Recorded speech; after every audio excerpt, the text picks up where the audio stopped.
guys, and welcome back to my channel. In this week's video I'm going to be talking about 3 different tips to help you get over artist block.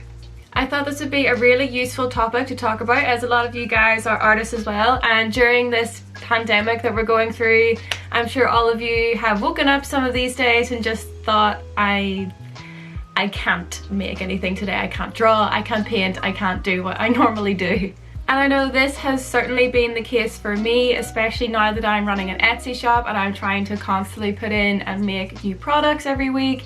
If I have artist block, that really halts my week's productivity. So I'm going to be taking you through 3 tips that I have started using and doing just in my day-to-day life, and that's really helping me overcome artist block that I've had in the past, and now I'm just completely avoiding it.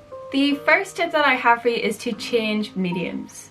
So actually, before self-isolation was imposed, my whole life was photography. I did street photography, I just loved travel photography, I took pictures of people's faces, but then once I went into self-isolation, that was all stripped away from me, and I really didn't want to change to landscape photography or like floral or insect photography or animals, because I just wasn't interested. My whole passion was people's faces. So to feel inspired again, I changed mediums and I got some polymer clay, I got some terracotta clay, I got beads, and I started crafting and making jewelry and doing lots of different things, which is kind of how this channel has started to grow, because it's been recently what I've been making videos about. So I highly recommend that if you're a creative person and you're constantly, say, painting and you just get really fed up with painting, change and try something new. You don't have to do an entire kind of career shift like I did, but even within what I do, as you've seen with my previous videos, I work with polymer clay quite a lot, I make jewelry with beads,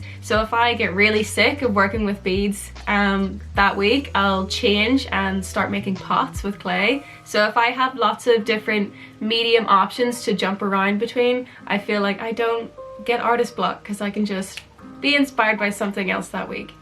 So the second tip that I have for you to avoid artist block is to get what I like to call a dump book. So for me, a dump book is somewhere where I can just dump my ideas, dump any sketches for ideas I have, write down feelings, plan videos, and just have an all-round messy book where I can get all my ideas out on paper and not care how it looks. So this is my dump book. It's essentially just a completely plain, unlined, undotted sketchbook. I prefer to have completely blank pages because I don't like to feel restricted or confined by lines, because I just want it to be a mess. Like, I don't care if it looks neat. I find that having a book like this that's just for dumping out your ideas, writing down your feelings, can really help identify potentially what's causing the block that you're feeling.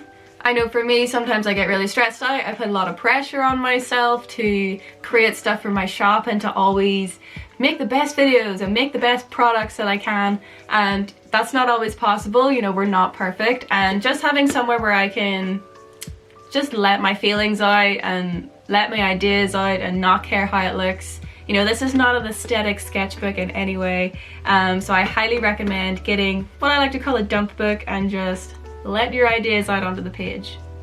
So the third tip that I have for you is to take a break.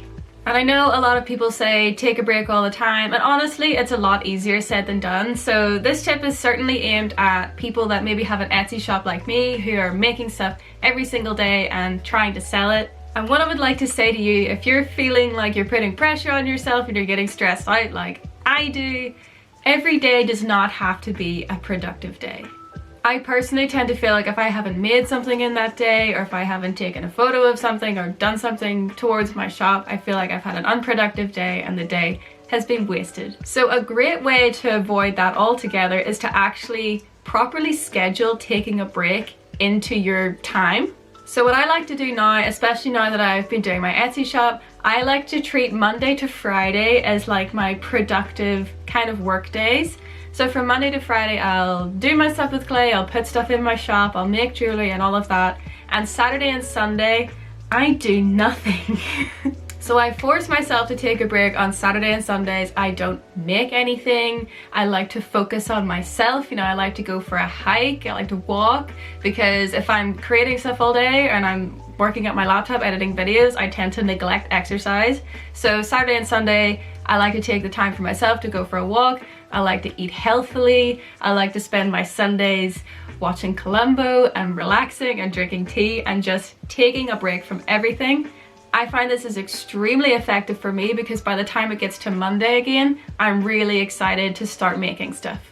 So overall, I find that if I schedule 2 days off into my sort of week of creating things, I don't happen to get artist block anymore. So hopefully you find something in here that was helpful for you. I know a lot of us are struggling with this pandemic. Feels like it's going on forever and we may be struggling with our creativity and hitting a wall. I know I've hit a couple of walls these last couple of months. But if you implement these simple changes, so changing mediums when you feel like it, having like a journal or somewhere to just dump your ideas and your feelings onto a page, and also scheduling in proper breaks, you'll hopefully avoid having that feeling where you just hit a wall or feeling blocked. And yeah, hope that helped.